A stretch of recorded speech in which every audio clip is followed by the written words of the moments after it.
Hello friends, in the series of income tax law and practice, we are discussing income from salaries. This is first head of the income which is covered by the section 15 to 17. Under this head of the income, we have finished in the last session the perquisites which are taxable in the hands of specified employees. Now in this session, I am going to touch upon the perquisite again which is taxable in the hands of specified employees, say leave travel concession. At the same time, I am going to touch upon those benefits which are given to the employees at the time of his retirement or when he resigns from the service.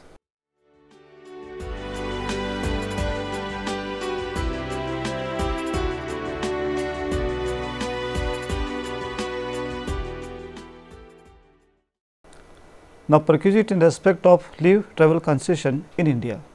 Sometimes the perquisites in relation to leave travel concession can be granted by the employer to the employee in India, and so far as this perquisite is concerned, it is almost exempted for all employees, whether they are government employees and private employees, but exemption is granted in light of the provisions which are given in the Income Tax Act 1961.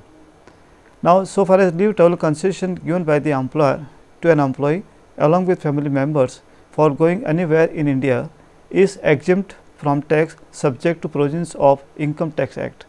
It means if this facility is given to the employees only in India, then this is exempted subject to application of provisions of Income Tax Act 1961.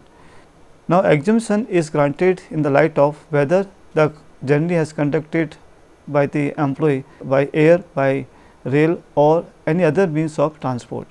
Now, first I take up if journey is performed by the air.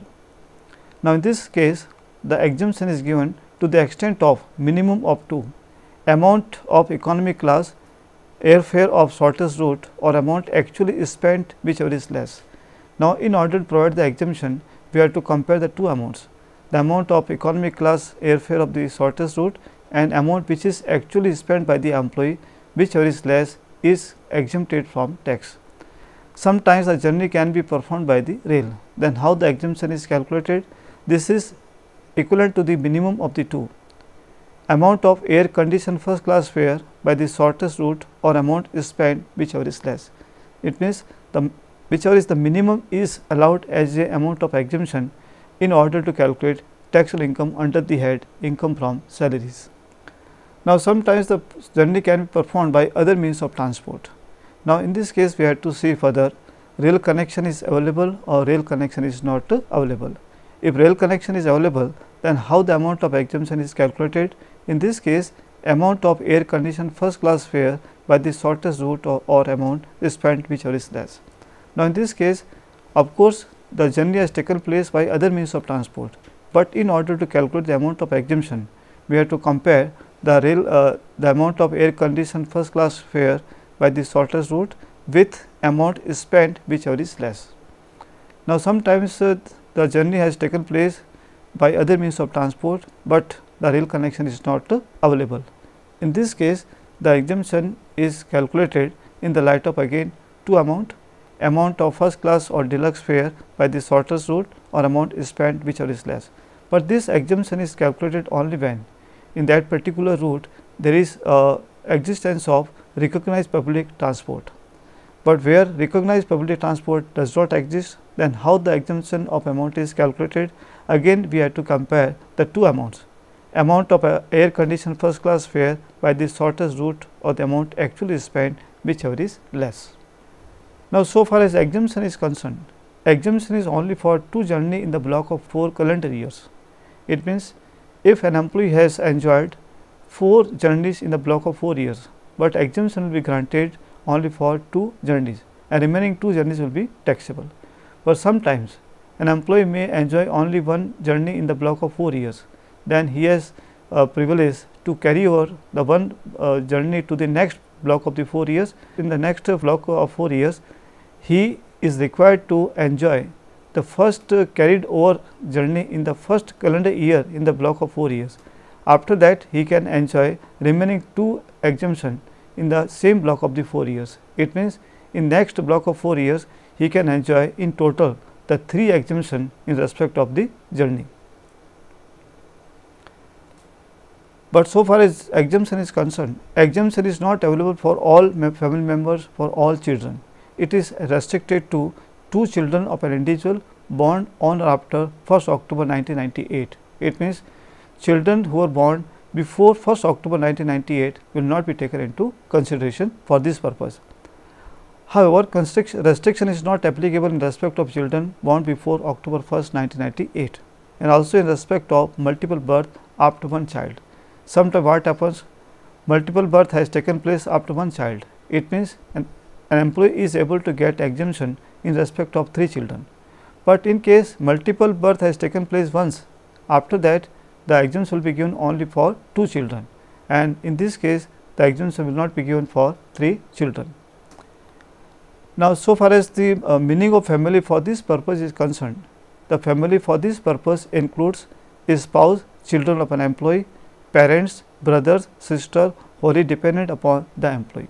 It means independent parents, brothers and sisters are not considered as the family members for this purpose. Now, so far as the exemption is concerned, exemption is restricted to expenses on airfare, rail fare or bus fare. It means if employee incurs other expenditures, then these expenses will be totally taxable, and that will not be considered for calculating the amount of exemption for this purpose.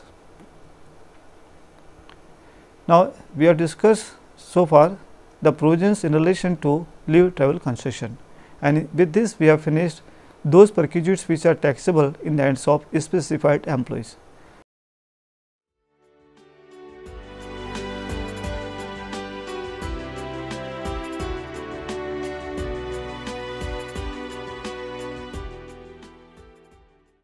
Now, I touch upon perquisites which are tax free to all employees, say specified and non-specified employees. First is telephone facility provided at the residence of an employee, including mobile facility. Sometimes telephone facility may be provided by the employer to the employee at his residence, and he is authorized to use it either for official purposes or for personal purposes, but this is fully exempted from tax. Now, some cases the income tax which is in relation to value of perquisites paid by the employer. Now, this is not taxable, but sometimes income tax which is in relation to salary is borne by the employer, but this is taxable. So, we can say income tax belonging to perquisites is not at all taxable, but income tax in relation to total taxable salary is fully taxable, as in this case we can say this is considered as discharging the personal liability of an employee. Now, perquisites to government employees who are Indian citizen and posted outside India. All perquisites which are granted to government employee and who is Indian citizen and working outside India, all perquisites are exempted from tax. It means not a single perquisite is taxable in the hands of government employee who is Indian citizen and working outside India. Now, facility of refresher course provided by the employer. Sometimes refresher courses can be conducted by the employer in order to enrich the knowledge of the employees, so that knowledge can be utilized for discharging his official duties, but this is not at all taxable. Now, periodicals and journals required for discharging work. Employer can provide the facility of periodicals and journals, and they are used only for discharging his official work. Then this is not taxable, because perquisite becomes taxable only when some benefits go into the hand of an employee. With this, we have finished all perquisites which are tax free to all employees, say specified and non-specified employees. Now, we have discussed perquisites taxable to all employees, perquisites taxable to specified employees, and perquisites tax free for all employees, say for specified and non-specified employees.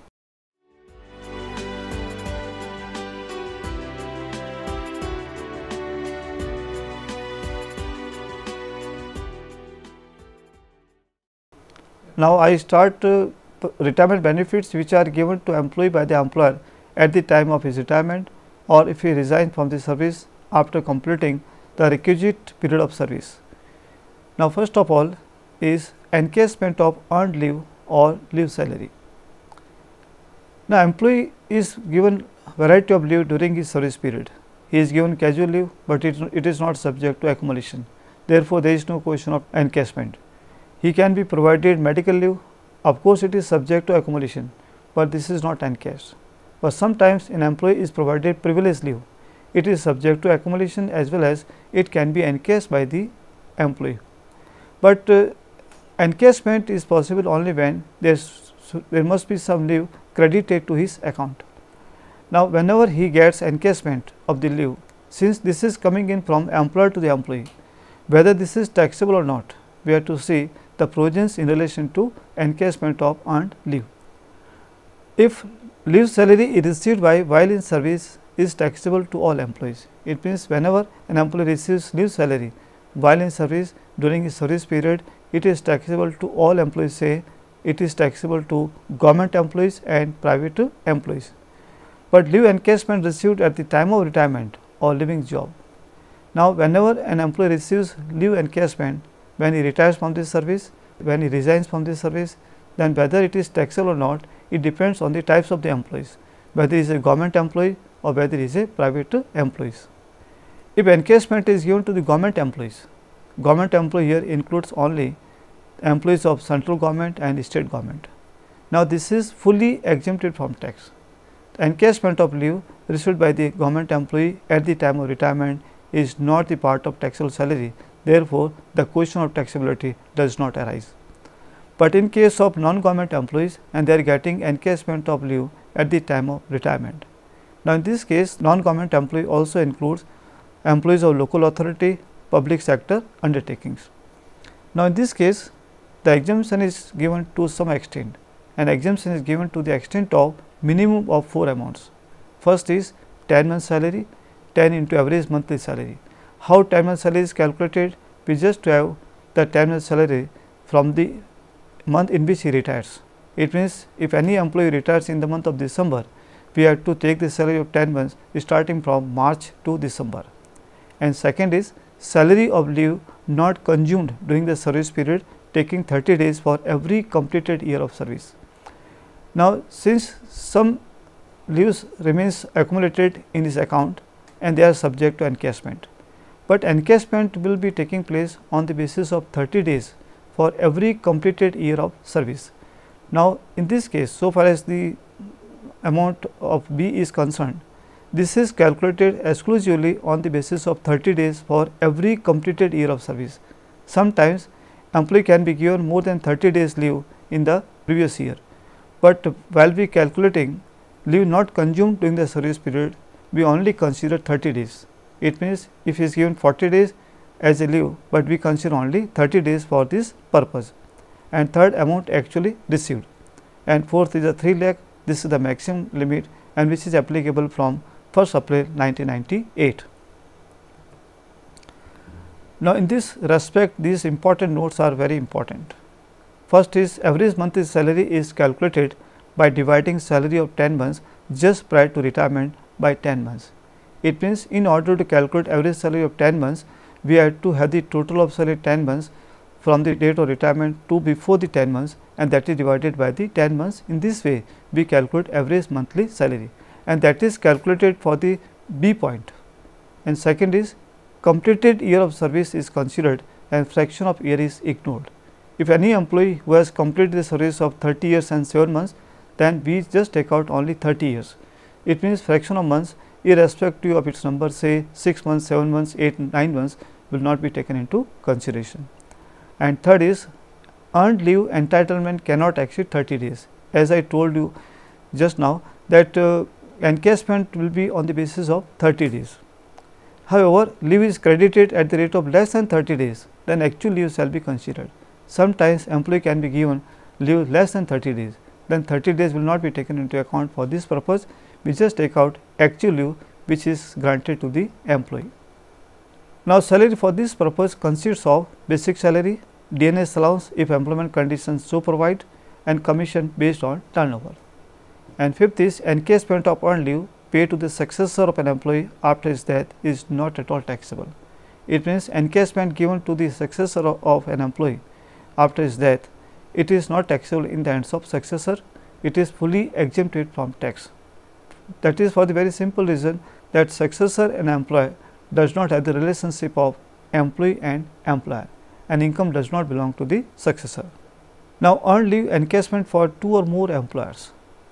if an employee is getting encashment leave from more than 2 employers in the same year, then exemption is concerned, exemption cannot exceed 3 lakh in the same year.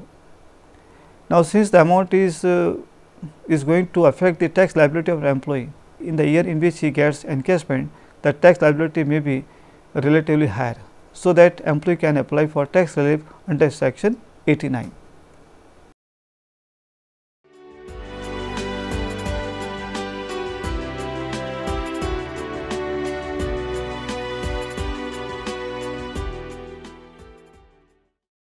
So, this is all about the encashment of earned leave, and this is one of the retirement benefit which is given to the employee by the employer. Now, the second is gratuity. Now, so far as the gratuity is concerned, gratuity is paid by the employer to the employee on account of his retirement or when he resigns from the service after completing the requisite number of years. Now, this is paid because the employee has been associated with the employer for a longer period, and on account of his commendable and appreciable services, the gratuity is paid by the employer to the employee. Normally, gratuity is paid almost to all employees, provided he completes requisite number of service for this purpose. So, gratuity is a retirement benefit. It is payable at the time of retirement to employee or in the event of resignation from the service after completing requisite length of service or to successor of an employee after his death. Since gratuity is coming in from employer to the employee, so whether it is taxable or not, it depends on the fact whether the employee is a government employee or employee is a private employee. Now, we discuss the tax treatment in relation to gratuity. If government employee received gratuity, it is exempted under section 10, subsection 10, subsection 1st. Now, gratuity received by the government employee when he resigns from the service or when he retires from the service, it is fully exempted from tax and it does not constitute the part of taxable salary. But so far as the non-government employees are concerned, exemption is definitely available, but to some extent. But while calculating the amount of gratuity which is exempted from tax, we have to see whether employees are covered by the Payment of Gratuity Act 1972 or they are not covered by the Payment of Gratuity Act 1972. Now, first of all, I discuss those employees who are covered by the Payment of Gratuity Act 1972. If they are getting gratuity, then this is exempted to the extent of minimum or below. First is 15 days salary for every completed year of service, if it is covered by the Payment of Gratuity Act 1972. If it is not covered by the Payment of Gratuity Act 1972, then we have to take out half month salary in place of 15 days salary for every completed year of service. And second is amount actually received, and third rupees 10 lakh if covered by the Act. And if it is not covered by the Act, then we have to see the amount notified by the government, but currently the amount is rupees 10 lakh. Now, these are the very relevant points in respect of gratuity.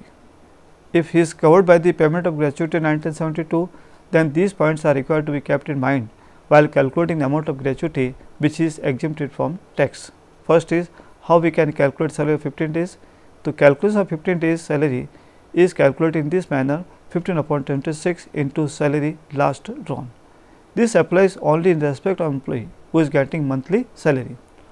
But in case of piece rated employee, means if an employee getting salary on the basis of the work he puts in, then 15 days salary is calculated in this way: 15 upon 26 is multiplied by average salary of last 3 months. But in case of seasonal establishment, if an employee is working in seasonal establishment, it means he does not remain in employment throughout the previous year.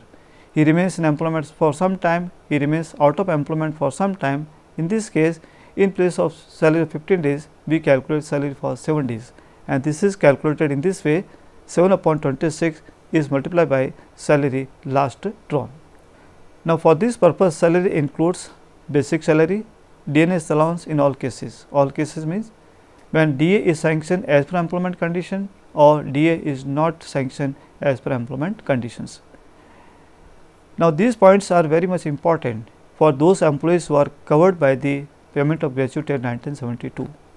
Now, if any employee who has completed the service of some years with some months and period of months is exceeding 6 months, then that will be taken to be complete 1 year. For example, Mr. X, he retires after completing the service of 33 years and 7 months, then we have to take into account 34 years.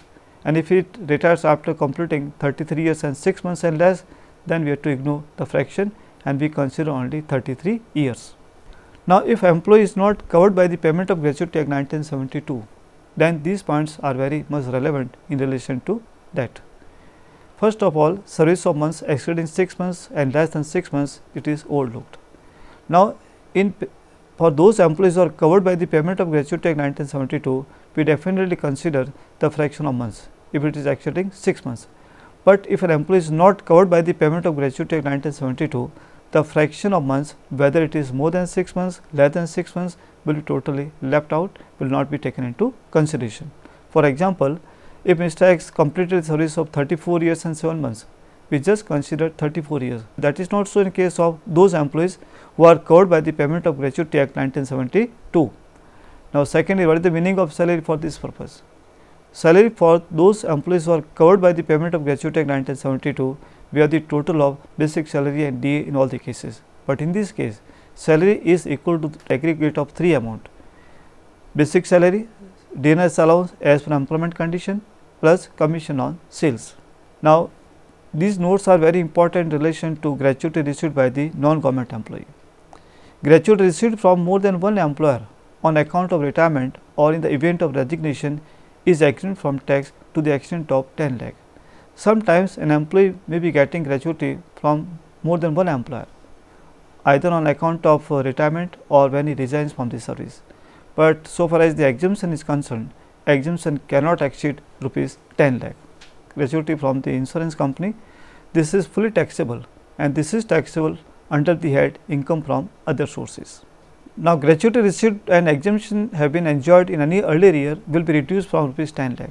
Sometimes an employee may get exemption in some past previous years in respect of gratuity, but that exempted amount will be reduced from rupees 10 lakh in the relevant previous year for calculating the amount of gratuity which is exempted from tax. And third is, gratuity received by a person not as an employee is fully taxable. Gratuity is covered by these provisions only when there is a relationship of employee and employer. If any director of a company he receives gratuity, or agent of insurance company if he gets gratuity from the insurance company, this is fully taxable, and this is taxable under the head income from other sources.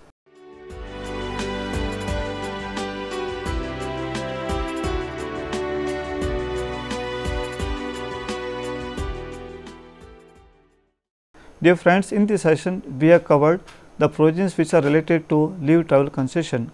At the same time, we have discussed in length the provisions which are applicable in relation to encashment of earned leave and provisions related to gratuity.